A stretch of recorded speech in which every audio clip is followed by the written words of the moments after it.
Welcome back. Some bakeries in Singapore that offer seasonal treats with less sugar and fat are seeing demand rise as much as 30% this Chinese New Year. That is, as more people are choosing to eat healthier, even while celebrating the festive season. These may look like typical Chinese New Year pineapple tarts, but they're actually made with winter melon and coconut flour, substitutes for usual ingredients like pineapple and flour. They have no added sugar and contain about half the typical amount of calories.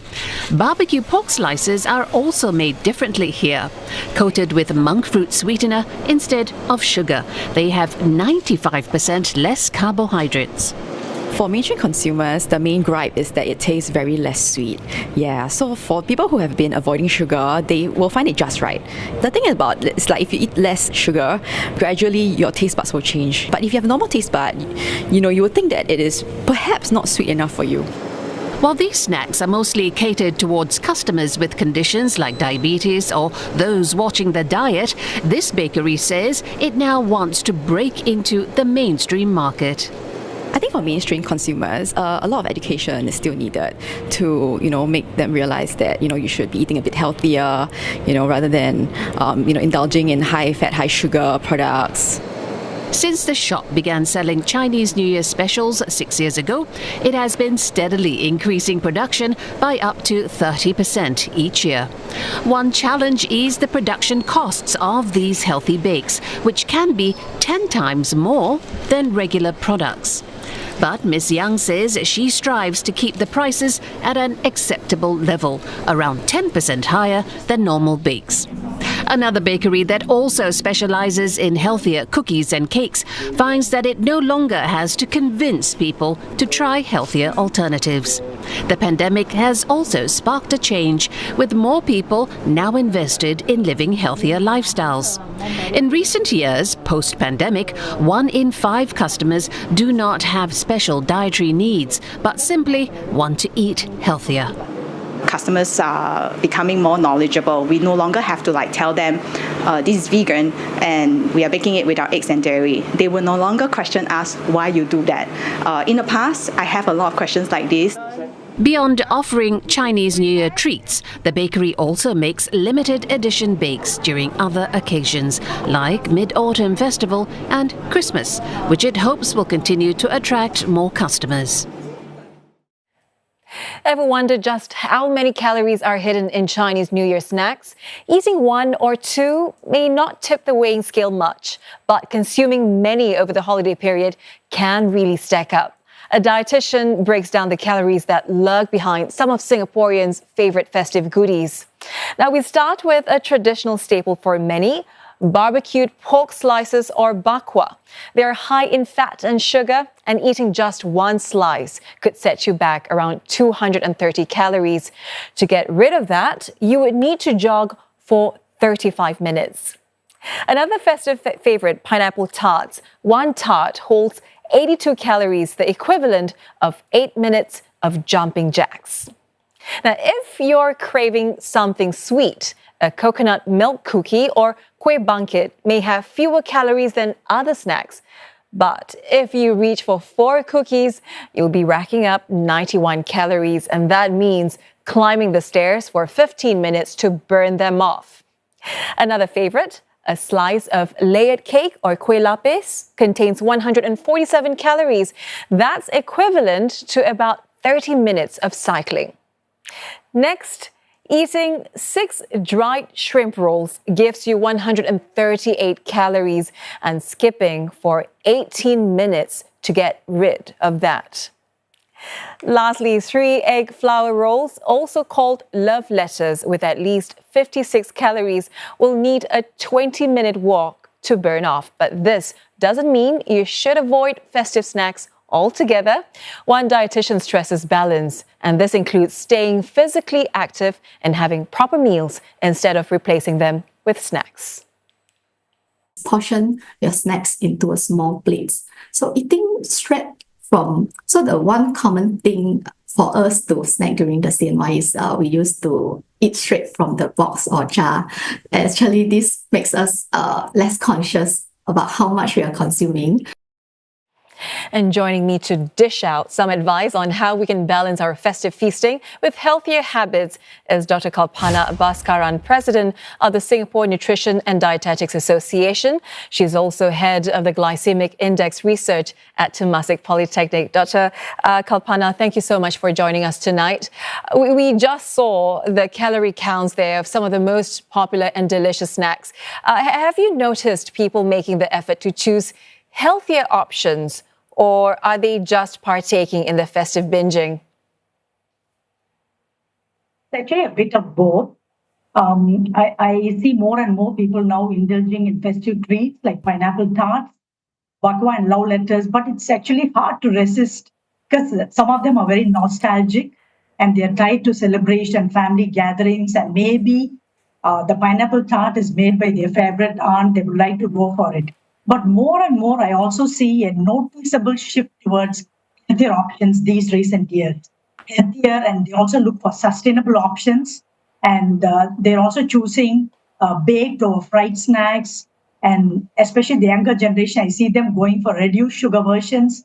They also look at their nutrition labels, and they are wearing their, some of them also have check on the apps and so on. So this again, and they also look at healthier alternatives. You know, when you look at pineapple tarts, the filling, most of them, I see even my colleagues, they are saying they would like to go and find a filling with lower sugar or no sugar alternative.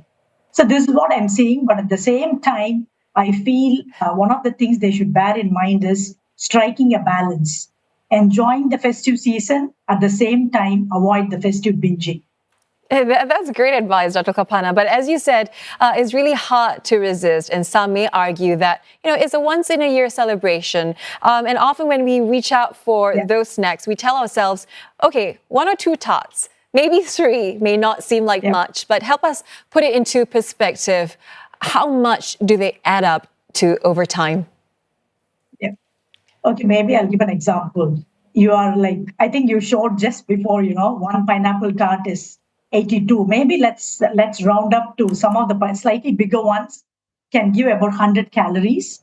You just start eating 2, that's 200 calories, or 160 to 200, which is actually equivalent to a light meal, right? So I'm not even comparing that to have a brisk walk and burn it off. But let's say you go to like a few visits, then you go and eat another 2 tarts, because each house may have the taste is different. You want to try. So the entire day, you may have eaten almost 5 tarts, which is equivalent to 500 calories. Not just tarts. Maybe that adds on to kue bunkets and spring roll, bakwas, of course, hot pot. So when you look at it an entire day, you may like come up to around 2,000 over kilocalories. So this is the issue. But at the same time, we shouldn't forget that, okay, many of us will think, oh, just festive season. It's fine. But most of the time, we need to see, pair it with a mindful eating and also staying active to enjoy the both worlds. I always feel, of course, we should really mindful before you start. And always remember it is tasting, it's just tasting. Okay, that's something you should be mindful and not finish everything, right? Yeah. Right. And apart from those snacks that you... Not feasting, maybe. Yeah. And Dr. Kalpana, as you mentioned, apart from those snacks that you mentioned earlier, pineapple tarts, the spring rolls, what about dishes like yu sheng and hot pot? Are they actually healthy for us? Okay. When you look at yu sheng, I look at the what is healthy about it. Yes, definitely. You can see it has got vegetables. So you also have the fresh vegetables like carrots, radish, cucumber. And now I see we can also add red cabbage to give the color, as well as the antioxidants, high in fiber and so on. And you're adding raw fish like salmon, which gives you omega-3 fatty acids. Maybe instead of the smoked variation, you can go for the raw fish, which is the non-smoked version. And the only issue is when you use your plum sauces, maybe go for a healthier choice option, right? And then the golden crackers, maybe you can try to reduce the amount of golden crackers added to the yu sheng. And that's something. And again, one more thing, I love it as well. But I always feel this is just eating maybe a smaller portion. take a smaller plate, go for a small size portion, and that should be okay. It's not that bad as we think. And I also see some of them trying to add even healthier baked nuts into the Yushen, right? And in the case of hot pot, when you look at hot pot, you can go for, you can make it healthier, go for a light broth, add plenty of vegetables. Okay, and again, use these vegetables as the base so it gives nice flavor to it. And when you choose your cuts of meat, go for lean cuts. Okay, so lean cuts will again be good. And try to cut down on processed food items like meatballs and fish balls. And also maybe avoid rich broths like mala. And now they also have the collagen broth, which are high in sodium and fat. So it's again a choice. Try to make a healthier choice. And whatever condiments and spices you buy, go look for the healthier choice symbol. That should take care of it. Yeah, it's all about the choices that we make, Dr. Kalpana. What about drinks? I'm curious. Should we avoid all types of sweetened drinks? Okay, I will never use avoid. Maybe can restrict. But let's say, again, drinks, we always, as per World Health Organization requirements, you cannot be having more than 9 to 10 teaspoons of sugar a day. And my suggestion will be plain water should be your foremost drink, or flavored water with natural herbs added in. That's one option. Or you can go for green tea without added sugar, or go for Nutri-grade labeled drinks. So choose A or B instead of C and D. That should take care of your sugar levels. And again, one more a small tip is when you look at Nutri-grade, okay, if you have a pack of, let's say the drink is 200 ml, okay, it says A. Okay, A should be less than, like let's say A or B, if it's less than 5 grams. But when you go for a 200 ml drink, that adds up to 10 grams of sugar. Imagine C and D.